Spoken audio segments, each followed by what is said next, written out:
this is an iHeart podcast. Guaranteed human. It's an Olympics you'll never forget. Prime time in Milan. The moments. Chloe Kim with the gold medal flex. The stars. Ilya Malinin. Out of this world. The spectacle from beautiful northern Italy with very special guests every night of the Olympics. Experience the world's biggest show. Prime time in Milan. Tonight, 8/7 Central on NBC and Peacock. The big game commercials are basically must-see TV. This year, Elf Cosmetics went all out with an absurdly funny telenovela called Melissa. It stars Melissa McCarthy, Nicholas Gonzalez, Itati Cantoral, and Elf Glow Reviver Lip Oil. The Elf Glow Reviver Lip Oil is an ultra-glossy tinted lip oil that nourishes, hydrates, and enhances your lips' natural color. Watch the full episode of their new Elf novela on soyunbaño.com. Ever wonder why so many people regain weight after stopping a GLP-1? Up to 40% of the weight lost can come from lean muscle. This weakens the body, slows metabolism, and makes it easier to put the pounds back on, creating a cycle of dependency. Prolon's 5-day fasting-mimicking diet offers a drug-free way to maintain results and support long-term metabolic health. In just 5 days, it activates fasting pathways to burn fat, protect muscle, and rejuvenate cells, all while letting you enjoy real food. Get 15% off plus a $40 bonus gift when you subscribe at prolonlife.com/iHeart.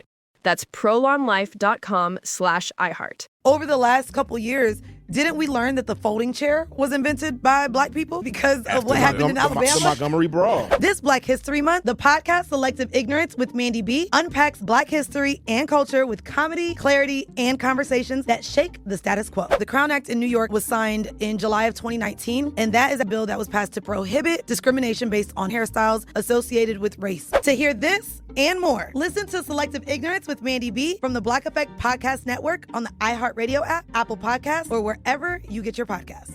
1969. Malcolm and Martin are gone. America is in crisis. And at Morehouse College, the students make their move. These students, including a young Samuel L. Jackson, locked up the members of the Board of Trustees, including Martin Luther King Sr. It's the true story of protest and rebellion in Black American history that you'll never forget. I'm Hans Charles. I'm Menelik Lumumba. Listen to The A Building on the iHeartRadio app, Apple Podcasts, or wherever you get your podcasts.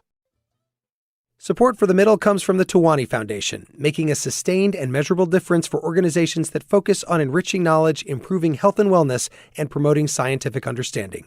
More information on how you can support The Middle at listentothemiddle.com.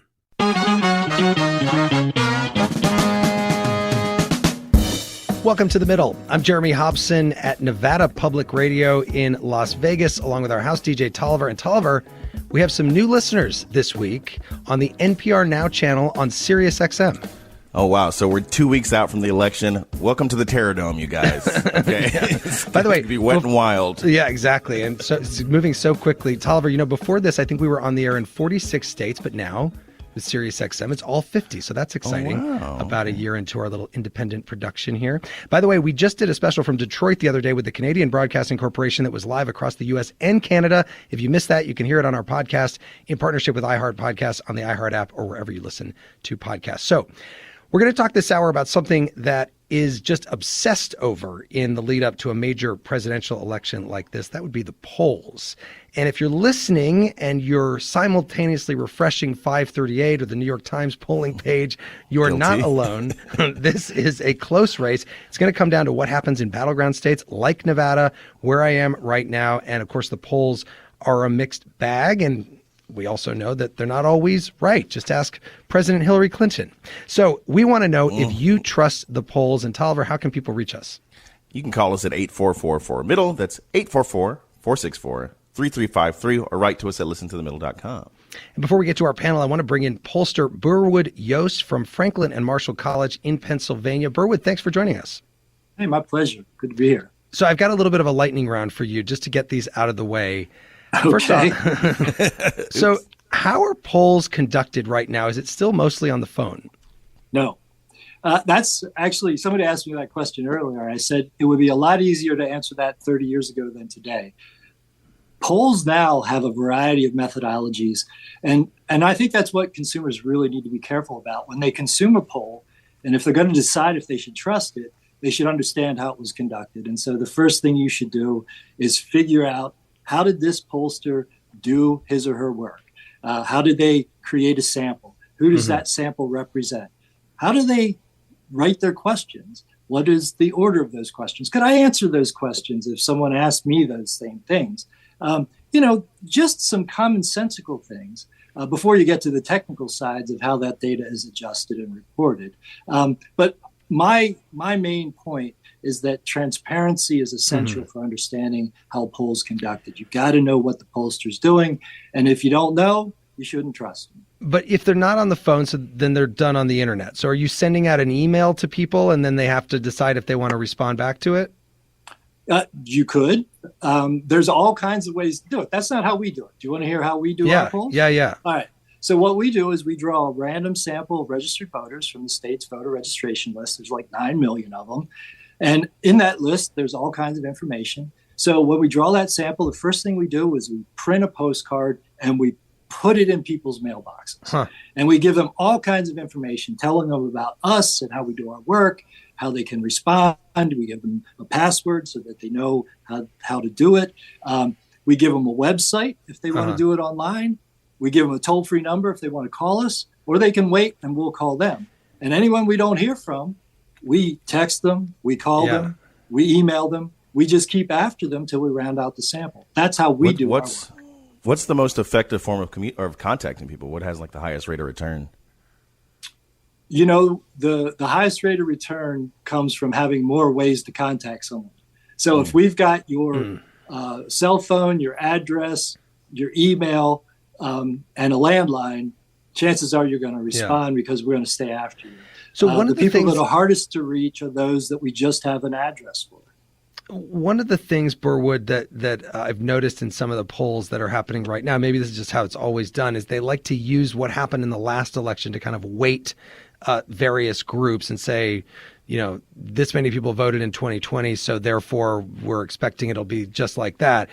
And I wonder, in the case of this election, this is the first election that is post January 6th. It's the first election that's post the Supreme Court decision overturning Roe versus Wade. Is it hard to use what happened last time to determine what's going to happen this time in terms of turnout? Yeah, it depends how you do your modeling. Like, you can have assumptions about turnout that you impose, or you can figure out turnout based on what people tell you and how they've behaved in the past. And so those are different things. One of the things I like to remind people is that polls, first, they're not that precise, right? We don't have enough sample size to predict a toss-up race. So if it's within a point or two, it's a coin flip, literally. So a poll that shows Kamala Harris up 2 and a poll that shows Donald Trump up 2, to you, they're the same.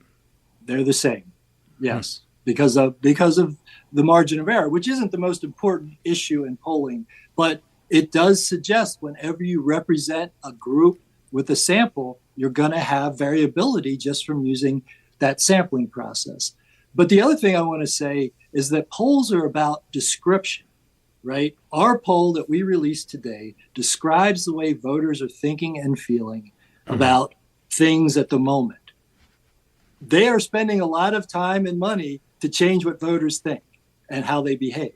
And so, when you start talking about predictions, that is a different thing. Sometimes people use polls to make predictions, but predictions are different than descriptions, and we should keep that in mind. Let me just finally ask you, Berwood, what is the hardest thing about your profession right now as a pollster? I think it's building trust and being transparent. What I'm trying to do when I do my work is to show all my work in public. And sometimes that's painful. Like, can I give you an example? Yeah. Our latest poll showed Trump up above Harris 50 to 49 among likely voters. We never round our polls because we never use decimal points because I think that implies too much precision in the poll. So the actual number was 49.6 Trump, 49.3 Harris. I struggled over that because my traditional practice is to not use decimals. That's the kind of thing that you have to struggle with as a pollster. I want to be completely transparent, and I want to have an open communication about what our polls shows, and that we should expect the unexpected, that there's a lot of things that can happen in an election. And when there's a group of people who will walk into the voting booth and make up their mind at that point, that's something no one can really predict. That's Berwood Yost, a pollster at Franklin and Marshall College. Thanks for spending the last 6.3 to 6.7 minutes with us. Happy to do it. Do it anytime. All right. Let's meet our panel. Joining me here in Las Vegas, the Dean of Nevada Politics, Jon Ralston, founder and editor of the Nevada Independent. Jon, great to have you on The Middle. Thanks for being in Vegas and having me on, Jeremy. Yeah, and joining us as well as Clarissa Martinez De Castro, Vice President of the Latino Vote Initiative at Unidos U.S., which recently conducted a poll of Latino voters. Clarissa, welcome to you as well. Thank you for having me also. I'm very excited about this conversation. And I'm excited to hear what people think. I'm guessing that they don't trust the polls, but you never know. Maybe they will. Jon Ralston, what are you seeing in the polls in Nevada right now, and do you trust what you're seeing? Well, I'm going to be like one of your callers now, Jeremy. I haven't trusted polls in Nevada for quite some time. Nevada is a very difficult state to poll because of we have 3 shifts as opposed to the normal 2 in most cities. It's hard to get a hold of people because they're working in the casinos. They're working in the casinos. A lot of them are, and so there have been only a handful of pollsters. And I learned this early in my career in journalism. One of the problems with trusting polls is how we in the media treat them. We kind of treat all polls as being equal, and we're ravenous for polls because we know people love to hear about or read about polls, and some are good and some are bad. And you listen to the sophistication that Berwood had in talking about how they get samples. You know, you and I could sit here with a few of our friends and make 1,000 phone calls tonight and call that a poll, and it's not. And you need to understand the state. You need to understand the electorate. And finally, a poll is only as good as how it models what the electorate is going to be on Election Day. And if that's off, it doesn't do you any good. Well, and the thing is, in a country like the United States, the electorate is changing so quickly. People are moving from state to state. They're coming into the country. People are being born and turning voting age, and people are dying. So the electorate is always changing. Clarissa, you recently did a poll of Latino voters in the U.S., which is, of course, a population that is growing very fast, that's constantly changing, that may need to be polled in more than one language. How difficult is it to poll Latinos in the United States? Well, it is definitely more expensive in the sense that whenever you have to do multiple languages, it's going to be more expensive, right? So just imagine polling the Asian American Pacific Islander community, right? Where there is even more languages. So one of the things that is a good practice, if you are going to be doing polls in communities that are multilingual, is to make sure that the operators, if it's going to be live calls, are able to engage with the respondent in the language in which they answer the phone. In the past, there used to be practices about if somebody answered in a different language, they would do callbacks, and that also affected the overall response rate. So right off the bat, making sure that if you are polling a community that has different languages, that you are equipped to be able to, in the moment, engage the voter, or in this case, the voter, accordingly. The other thing is that there's a lot of calculations that are involved to make sure that when people say that a poll is a representative sample of a particular community, you got to look at, does it reflect the subgroups in that community, the income and all those things. Right. And of course, just when you think about Latinos, somebody who's in South Florida who maybe came from Venezuela is going to be very different probably than somebody who's in Los Angeles that came from Mexico. We're going to get to your calls in a moment at 844-4MIDDLE. But Tolliver, we mentioned Hillary Clinton because the polls were way off in 2016. Yeah, and that's almost an understatement. Here's CNN's Paula Newton talking about how Hillary Clinton was polling against Donald Trump back in the summer of 2016. Hillary Clinton now beats Donald Trump in 2 new polls, but the difference between the 2 polls is striking. The Wall Street Journal and NBC News show Clinton with a narrow 5-point lead. The Washington Post and ABC News poll, however, gives Clinton a much healthier 12-point lead over Trump. Pollsters also found 2 out of 3 registered voters believe Trump is unqualified for the Oval Office. Yeah, and that's when Nate Silver went into hiding immediately. Exactly.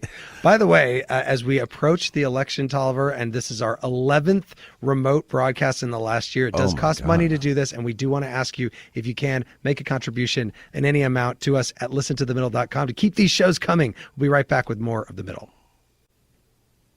It's an Olympics you'll never forget. Prime time in Milan. The moments. Chloe Kim with the gold medal flex. The stars. Ilya Malinin. Out of this world. The spectacle from beautiful northern Italy with very special guests every night of the Olympics. Experience the world's biggest show. Prime time in Milan. Tonight, 8/7 Central on NBC and Peacock. Welcome to the A Building. I'm Hans Charles. I'm Menelik Lumumba. It's 1969. Malcolm X and Martin Luther King Jr. had both been assassinated, and Black America was at a breaking point. Rioting and protests broke out on an unprecedented scale. In Atlanta, Georgia, at Martin's alma mater, Morehouse College, the students had their own protest. It featured 2 prominent figures in Black history, Martin Luther King Sr. and a young student, Samuel L. Jackson.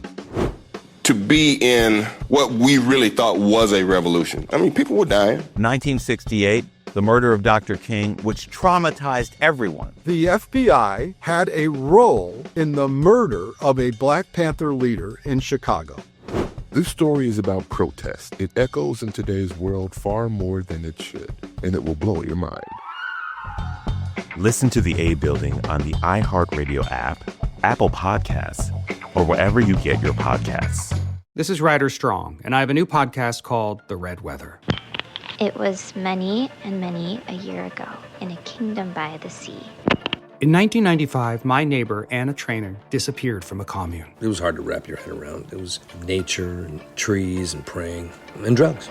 So no, I am not your guru. And back then, I lied to my parents, I lied to police, I lied to everybody. There were years, Ryder, where I could not say your name. I've decided to go back to my hometown in Northern California, interview my friends, family, talk to police, journalists, whomever I can, to try to find out what actually happened. Isn't it a little bit weird that they obsess over hippies in the woods and not the obvious boyfriend? They have had this case for 30 years. I'll teach you sons of to come around here with my wife.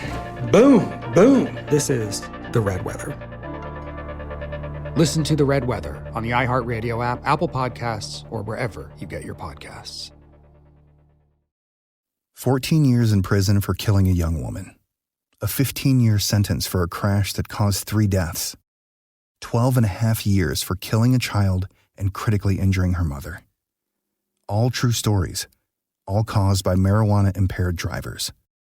No matter what you tell yourself, if you feel different, you drive different. So, if you're high, just don't drive. Brought to you by NHTSA and the Ad Council. Segregation in the day, integration at night. When segregation was the law, one mysterious Black club owner had his own rules. We didn't worry about what went on outside.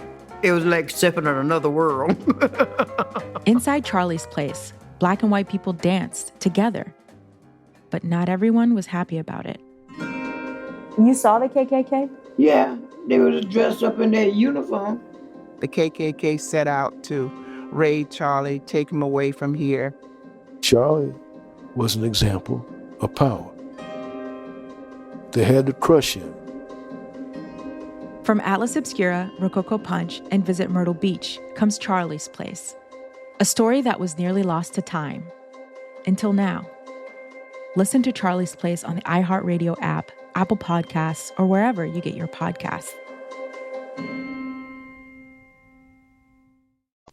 This is The Middle. I'm Jeremy Hobson. If you're just tuning in, The Middle is a national call-in show. We're focused on elevating voices from the middle, geographically, politically, and philosophically, or maybe you just want to meet in the middle. We're live from Las Vegas this week, where Donald Trump, by the way, is holding a rally just across town. This is, of course, one of the 7 swing states. And this hour, we're asking you, do you trust the polls? Tolliver, what is the number to call in? It's 8444-MIDDLE. That's 844-464-3353. You can also write to us at listentothemiddle.com or on social media. I'm joined by Jon Ralston, founder of the Nevada Independent, and Clarissa Martinez De Castro, vice president of the Latino Vote Initiative at Unidos U.S. And let's go to the phones. And Robert is with us from Houston, Texas. Robert, welcome to The Middle. Go ahead.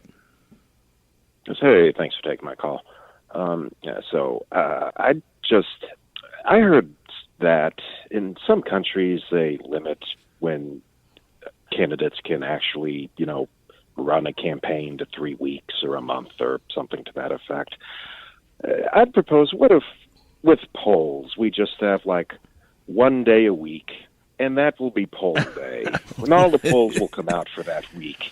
Instead of just every 15 minutes, it's, Rasmussen says Trump is up by 6, and PBS NewsHour says Harris is up by 5.2, and Nate Silver says if the groundhog comes out, then we get 6 more months of winter in Trump. I mean, it's just so much. It's just such a mass of never-ending, constant information that for the average person who isn't just versed in this stuff and has a background in statistics or whatever, it's just so overwhelming. That you're paying attention to it. It sounds like, Robert, you're actually paying attention to those polls.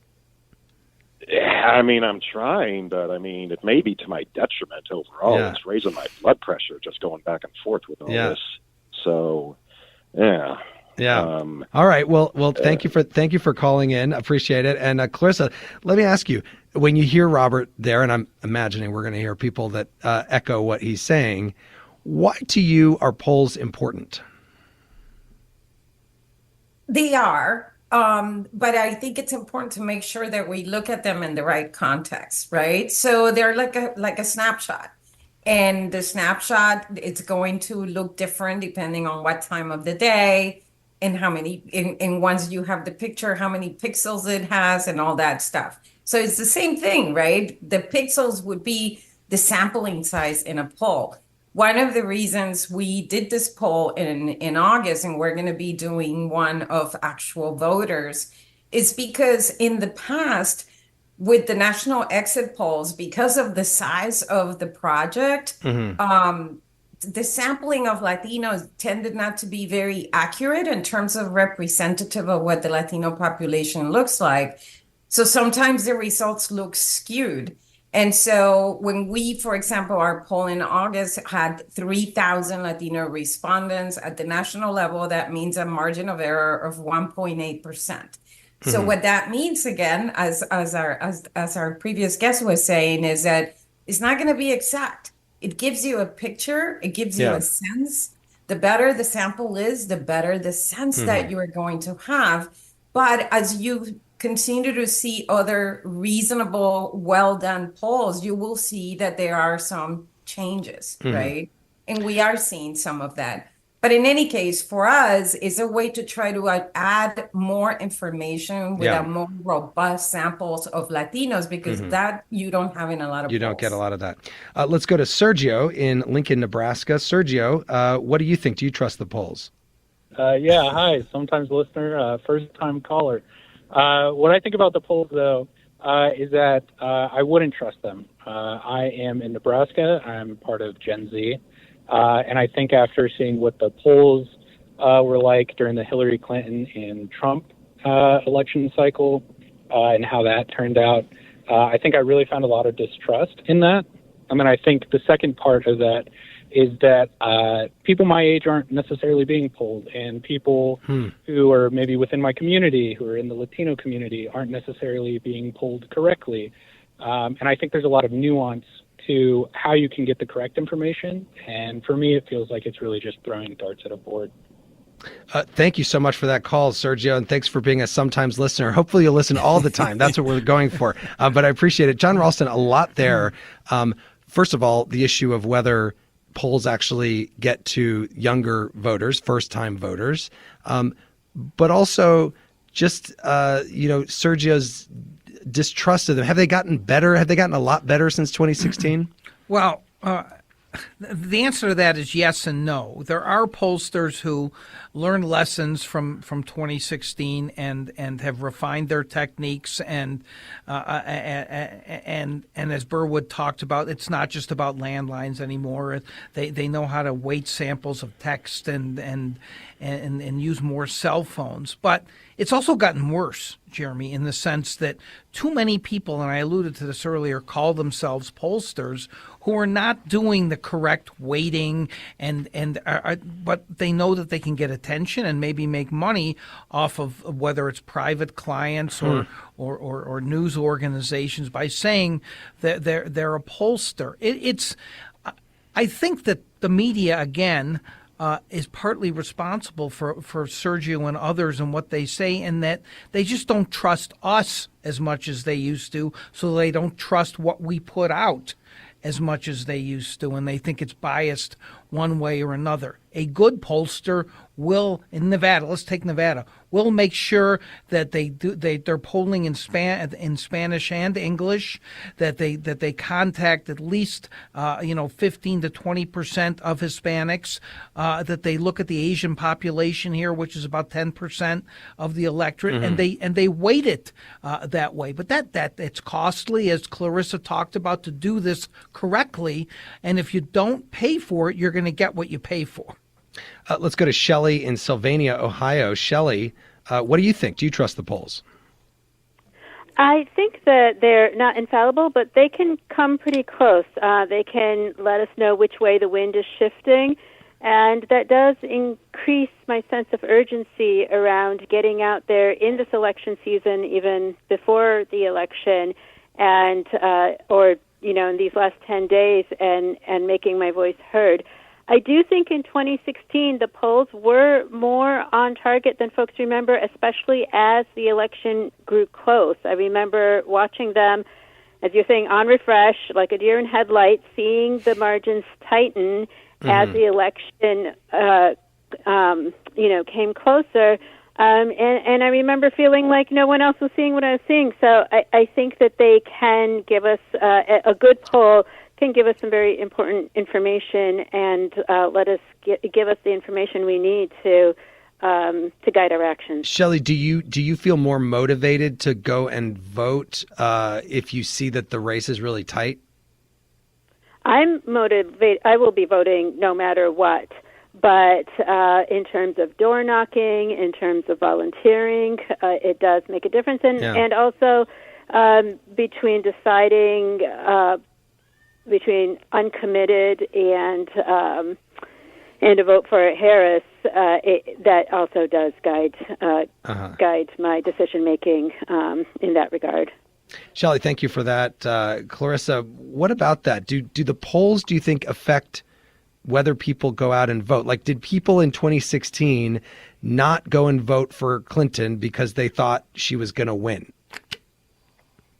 I think that could be a possibility. For example, we do a poll of voters, and it runs up to Election Day, because of course now so many people are voting early, in person or by mail.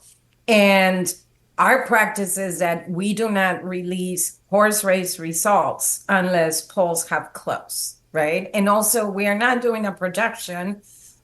All we're saying is that these are the issues that people said took them to the polls. So I think it could have that effect of, say, people thinking it's already done. But frankly, I think that we haven't been in that position for quite some time, at least in the last several cycles. It seems like more and more races are razor-thin margins all around. And in some ways, for the first time, right, people in California who get very little attention when there's a presidential election, now that the balance of power in Congress is also in play with districts in California, there's more attention in California. And that always it's going to energize voters more. The House could be decided in New York and California, 2 states that really just don't get very much attention in the media generally. So that's nice. They finally will get some. Hey, Tolliver, some messages coming in online. Yeah, and I got to tell you, a lot of them are about Hillary Clinton.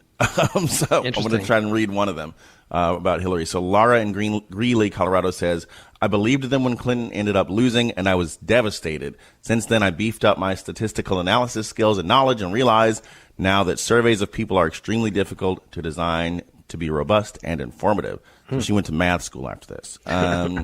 Suzanne in Denver says, I don't know where to submit my vote, but the word of the year should be polar coaster. And wow. Yeah, our guests are funny today. I'm really into that. That's a good one. Yeah. Right? It was like poll day and polar coaster. And then I'll just end on this last one. So John in Rockford, shout out to Rockford, says, I trust them to be completely out of touch with reality. I believe that their results constitute a systemic underestimate of the popular support for Donald Trump. Common sentiment. I want to go to a caller from where we are, Las Vegas. Let's go to Sunny. Sunny, welcome to the middle. Go ahead. Yes. Thank you so much. Be very cautious with polls because they are inaccurate. I will tell you why. I'm a retired realtor, 42 years in the field, 20 right here in Las Vegas, still president of 744 homes called Woodcrest. And here's the problem. There are massive scams going out there. People that call, that give you, try to pull information out of you. It's happening both on the phone and in the Internet. Consequently, many people will simply not respond because you do not want to have your credit ruined. You don't want to have problems. I'll give you a prime example. I have been the winner of Publishers Clearinghouse Grand Prize 4 times. I'm so jealous. Does that tell you something? So people, when they hear about the poll, they will hang up or they'll shut the computer down. Yeah. It's not accurate because we have this massive scamming problem. Someone should look into that because it's big. Sonny, thank you very much for that call. And Jon Ralston, your fellow Las Vegas, what do you call it? Las Vegasan? Las Vegas. Las Vegan. Yeah. Okay, Las Vegan. Some of us are vegans too, but not me. Okay, but what about that? I mean, if you get a call on your phone from an unknown number, you're probably not, you may not answer it, and you're certainly not going to give them all the information about yourself and what you think. Actually, it drives my wife crazy, Jeremy, because I do answer some of those calls just to have fun with the people.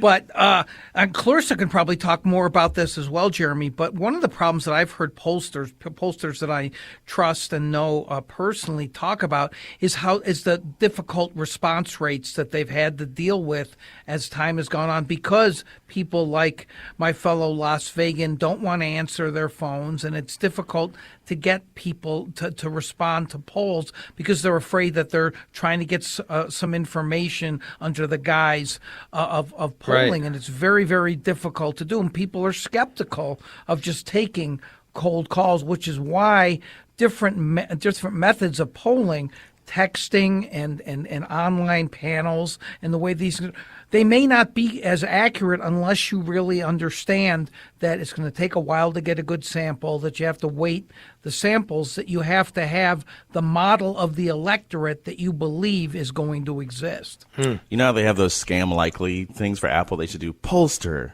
and then like 2 smiley emojis. Right. Then people would pick up. Let's hear from MJ, who's in Seattle. MJ, what do you think? Do you trust the polls? Well, there's 2 different questions on that. Predictively or informationally, I suppose strictly as a matter of information, I guess there's some relevance to them. It's as good as a guideline, but predictively, no, absolutely not. I mean, we have to consider what a poll is. It is essentially a sliver of a larger group, a representative portion of a larger group. So mathematically, for it to be accurate, the larger group would need to be fairly homogenous for that sliver to represent the larger whole. Mm-hmm. But the more diverse the larger group is, the less predictive a sliver is going to be, because you may or may not get the same proportion and the same percentages of the respondents of the larger group. So right out of the gate, structurally, it's kind of difficult to put a lot of weight on that. And then substantively, there are good and bad faith reasons why they're simply not able to be trusted. Some bad faith reasons. You might be answering it correctly because you're made to feel socially that your opinion is not right. So you answer differently. Or you might change your mind. You might receive new information that you didn't have at the time of the poll. And that's good faith reasons. You intended to go vote, but then you didn't. Or you answer accurately, but you're simply not going to pull the lever. You're not going to place your ballot. So predictably, it just doesn't feel like there's much to go on. Yeah, that's great points, MJ. Thank you very much. Clarissa, what about that? People who may lie to pollsters. We've heard about over the years that some people may have not have said that they were going to vote for Donald Trump, but then they did. There also may be people who, with the abortion issue, don't want to say what they're doing, but actually will go out and vote in a certain way.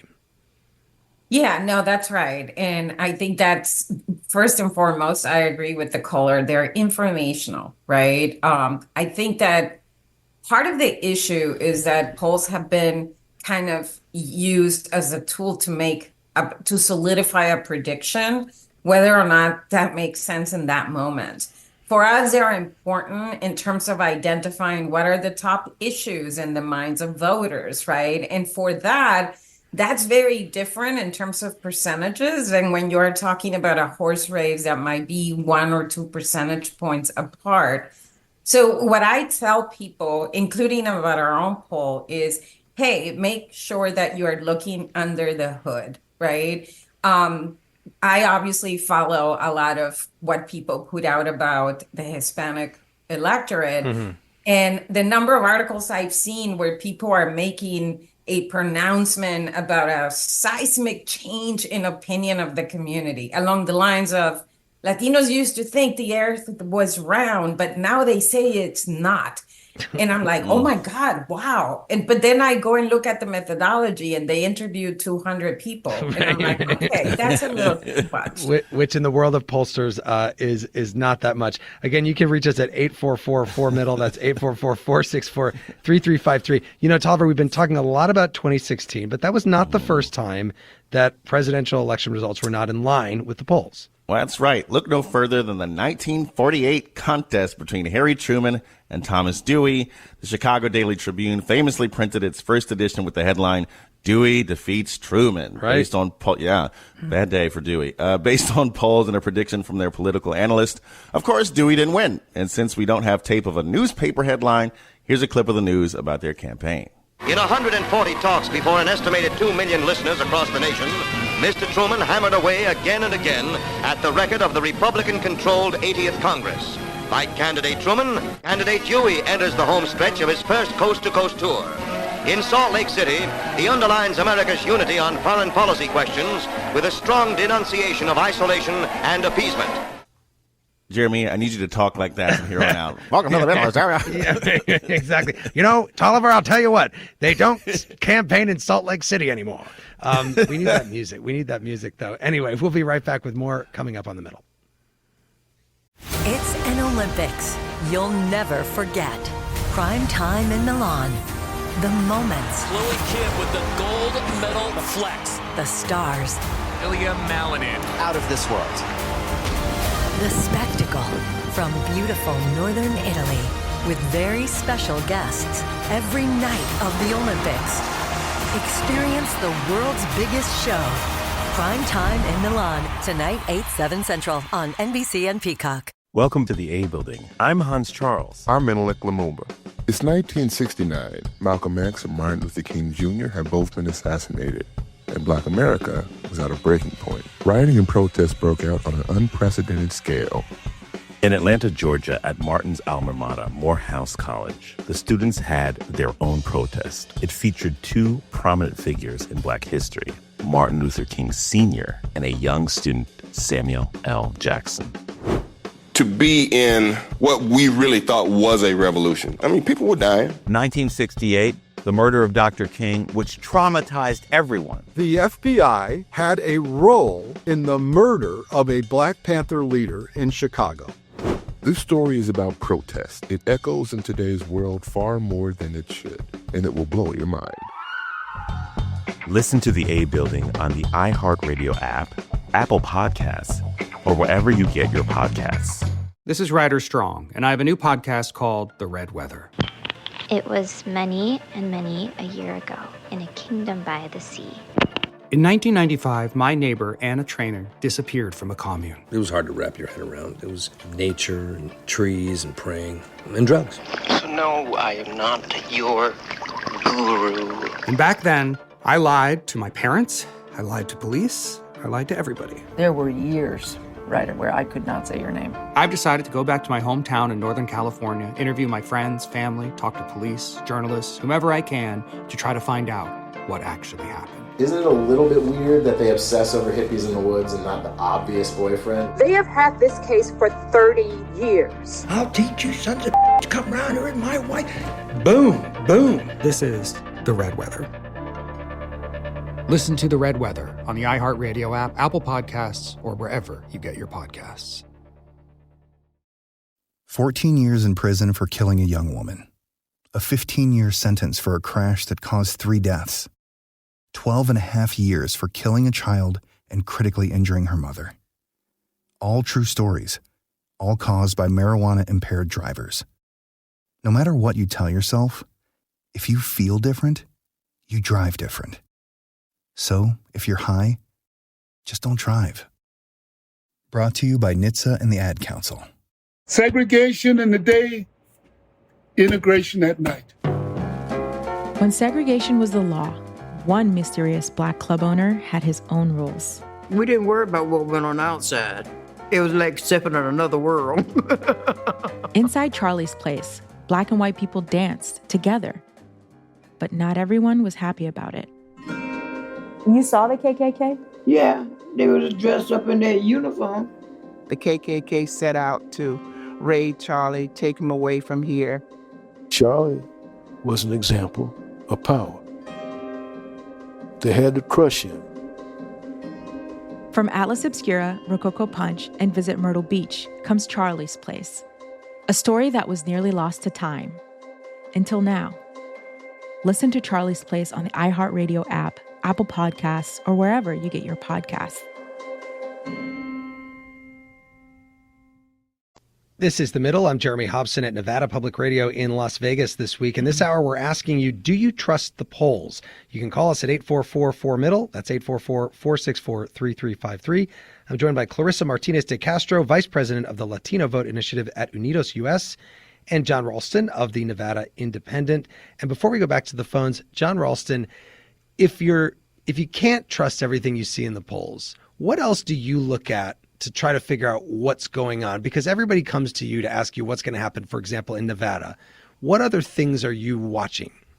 Well, now, and Clarissa mentioned this, there's so many votes that are cast early, and it's been true in Nevada for a long time. There's a 2-week early voting period. Mm-hmm. And since it was really got popular, Jeremy, 2/3 of the vote is in before Election Day. And so I am essentially looking into the data of actual votes and trying to project off of that what the electorate is going to look like. More accurately than most polls, by the way, that are taken there. I'm not bragging about that. I just have all that data of real votes to go by. And what are you seeing, by the way? Because people are probably wondering, well, what does he think? What's happening? Well, I'm sure that you, as a regular reader of the Nevada Independent, yes, Jeremy, you're reading my early voting blog, which I put out. But seriously, the Republicans are doing very well here early on. But again, this is the problem that happens with polls, too, is that suddenly Republicans say, oh, we're going to win Nevada. And Democrats are saying, oh, my God, we're going to lose Nevada. Nevada's been a Democratic state in presidential race since 2008.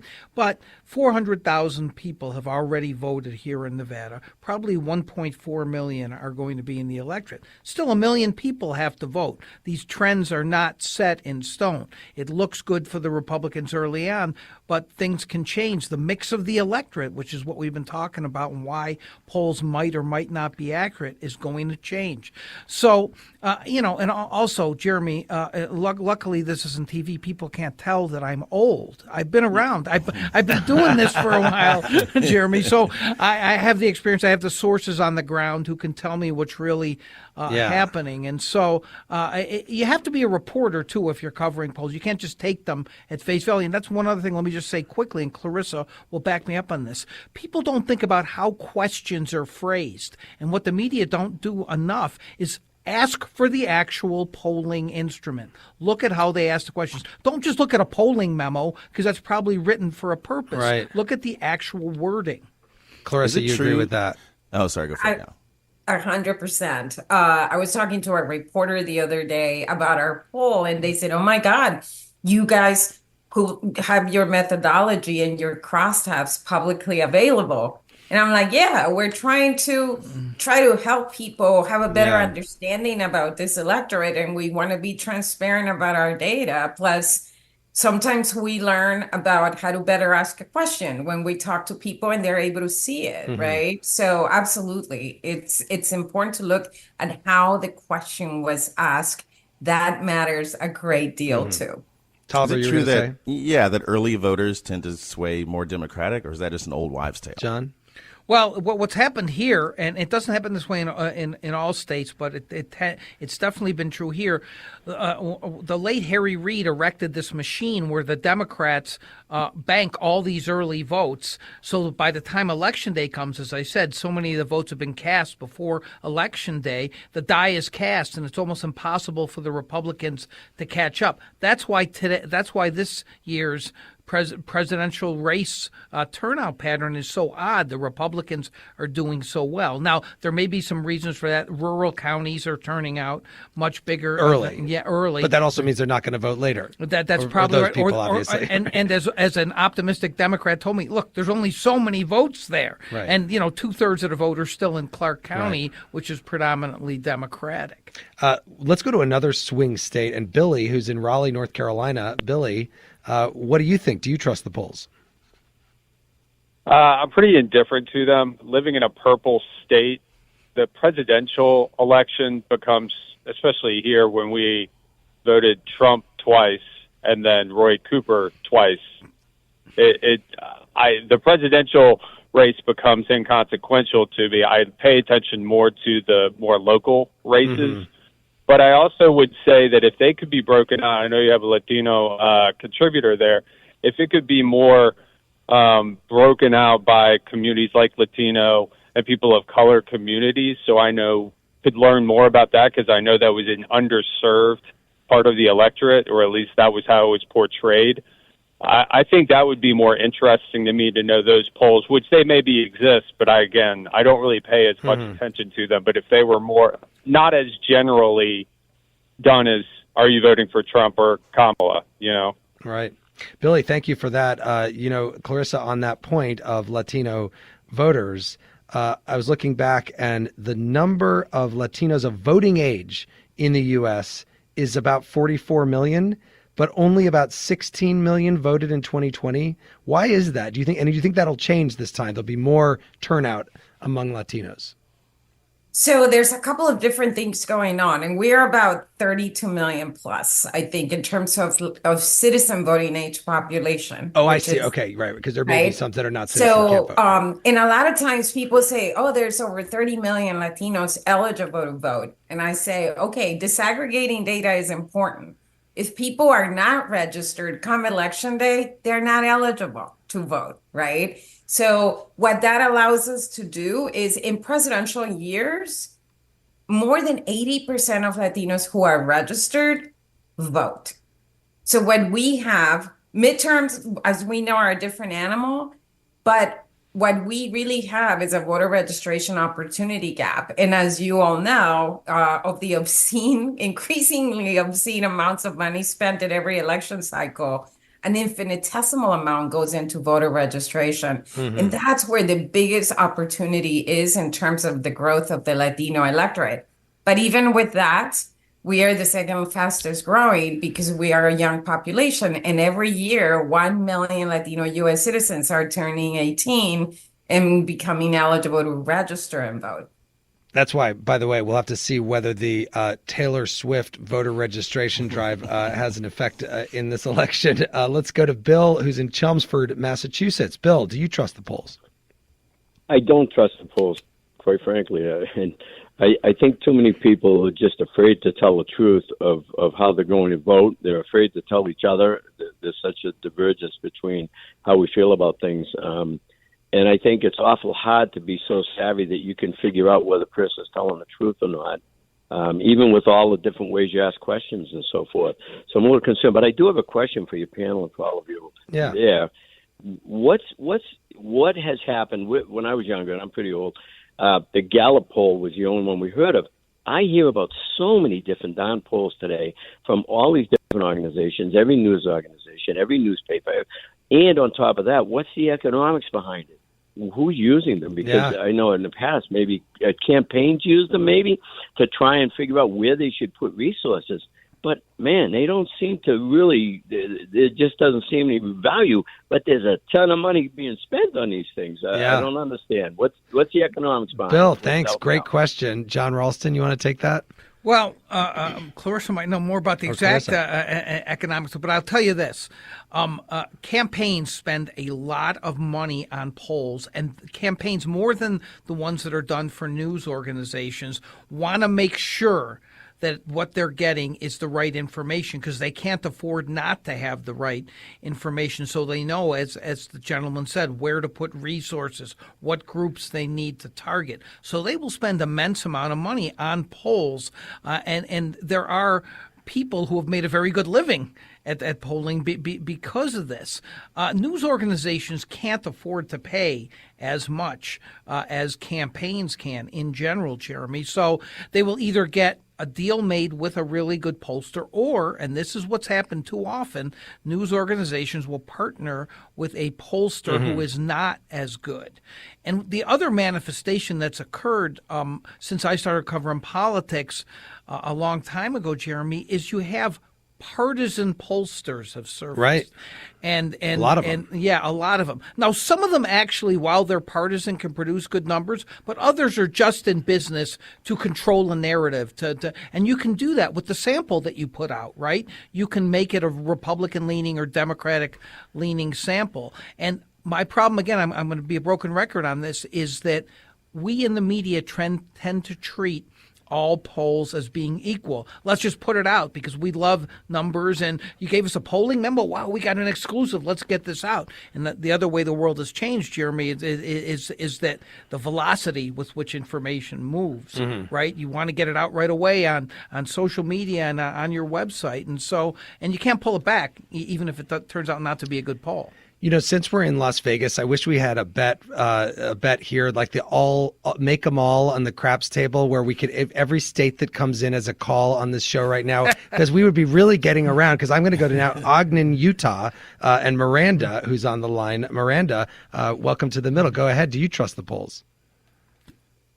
I do, but I trust the polls to be questionable at best, right? Because there's so much going on at the edges that a lot of people don't pay attention to. A lot of sort of the people consuming the news, consuming the media, they just don't pay attention to those margins of error. They don't think about, as one of your panelists said, the methodology. As Bill said, you know, your previous caller, people don't sort of pay attention to how much people are or are not maybe being truthful with pollsters.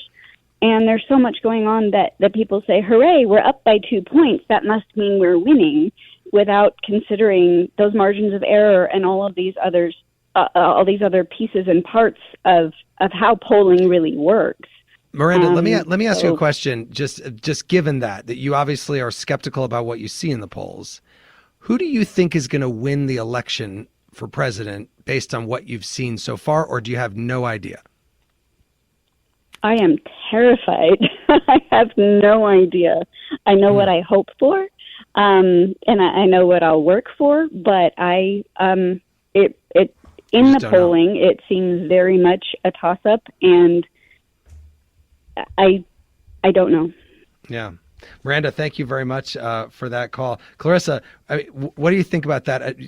We've gotten a lot of callers who don't trust the polls, but they're being very specific about why, the margin of error, the methodology, and all that sort of thing. People are really very smart about this and how this works, and they're taking it with a grain of salt. I think your caller pollsters are actually doing a better job than some reporters out there in terms of what they're saying. They're looking at margins of error and everything.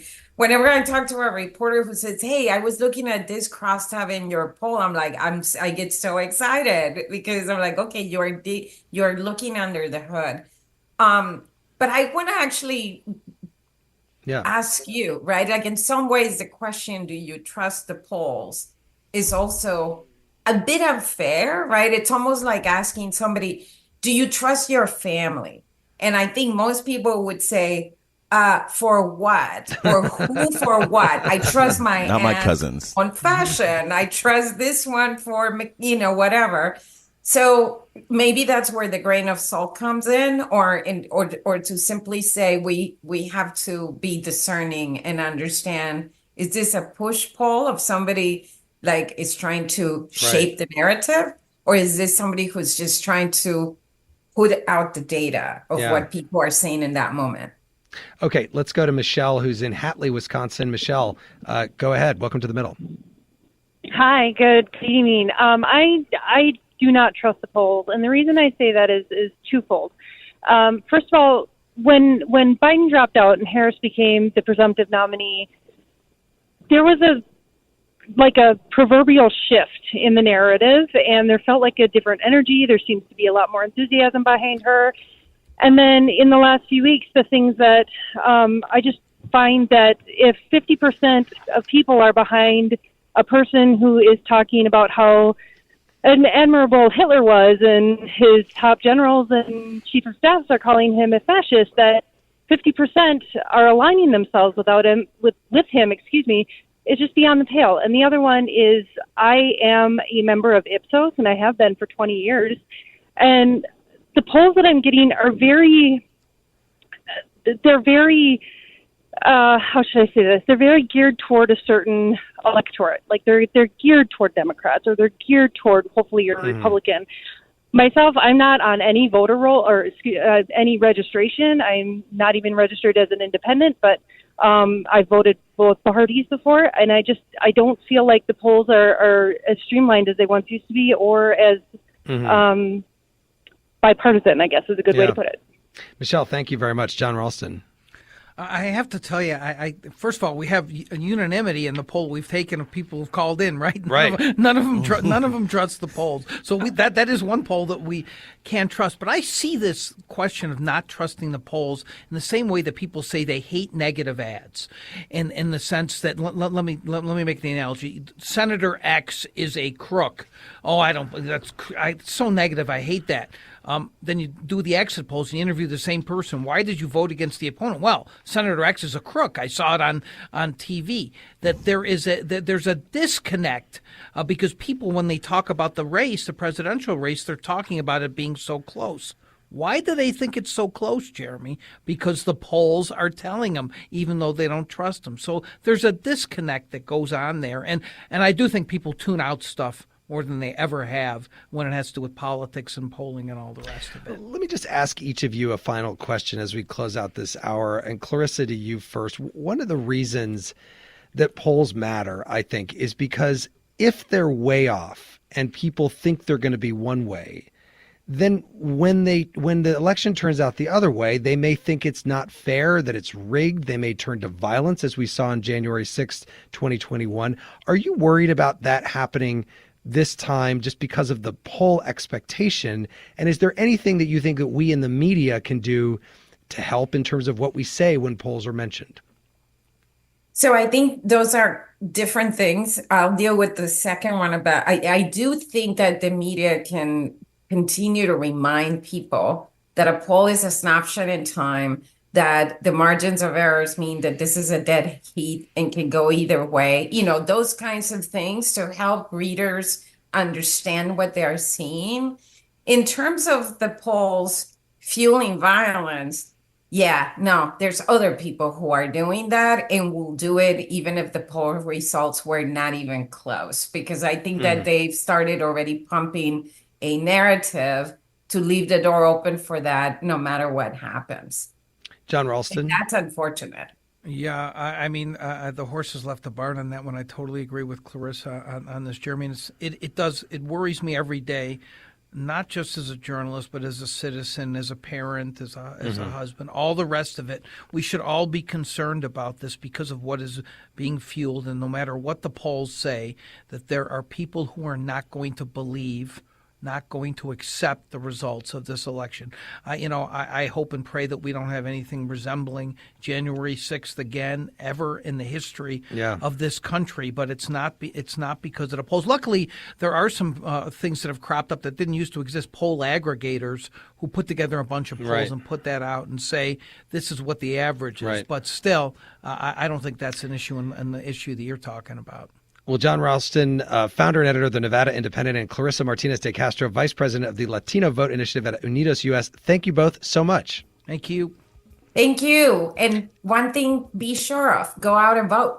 Yes, that definitely. And also thanks to Berwood Yost at Franklin and Marshall. And next week in our last pre-election show, Tolliver, we want to hear from people about how they're feeling, hopes, fears. We're going to be joined by a great panel next week, including Enrique Acevedo from Univision and former CNN chief political correspondent Candy Crowley. Be sure to call in at 8444-MIDDLE. That's 844-464-3353. Or you can write to us at listentothemiddle.com.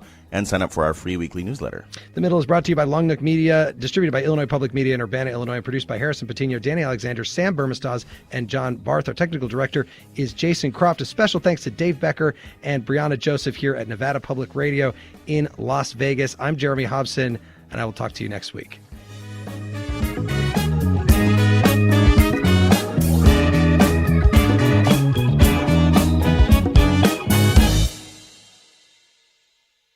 Over the last couple years, didn't we learn that the folding chair was invented by Black people because of what happened in Alabama? The Montgomery Brawl. This Black History Month, the podcast Selective Ignorance with Mandy B unpacks Black history and culture with comedy, clarity, and conversations that shake the status quo. The Crown Act in New York was signed in July of 2019, and that is a bill that was passed to prohibit discrimination based on hairstyles associated with race. To hear this and more, listen to Selective Ignorance with Mandy B from the Black Effect Podcast Network on the iHeartRadio app, Apple Podcasts, or wherever you get your podcasts.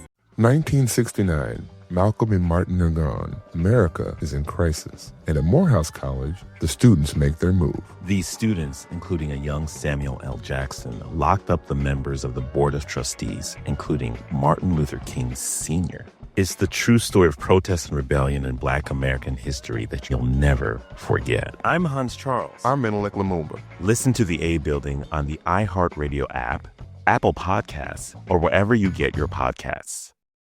14 years in prison for killing a young woman. A 15-year sentence for a crash that caused 3 deaths. 12 and a half years for killing a child and critically injuring her mother. All true stories, all caused by marijuana-impaired drivers. No matter what you tell yourself, if you feel different, you drive different. So, if you're high, just don't drive. Brought to you by NHTSA and the Ad Council. This is Ryder Strong, and I have a new podcast called The Red Weather. In 1995, my neighbor, Anna Trainer, disappeared from a commune. It was nature and trees and praying and drugs. So no, I am not your guru. And back then, I lied to everybody. They have had this case for 30 years. I'm going back to my hometown to uncover the truth. Listen to The Red Weather on the iHeartRadio app, Apple Podcasts, or wherever you get your podcasts. Saturday, May 2nd, country's biggest stars will be in Austin, Texas at our 2026 iHeart Country Festival presented by Capital One. See Kane Brown, Parker McCollum, Riley Green, Shabuzi, Dylan Scott, Russell Dickerson, Gretchen Wilson, Chase Matthew, Lauren Elena. Tickets are on sale now. Get yours before they sell out at Ticketmaster.com. This is an iHeart podcast. Guaranteed Human.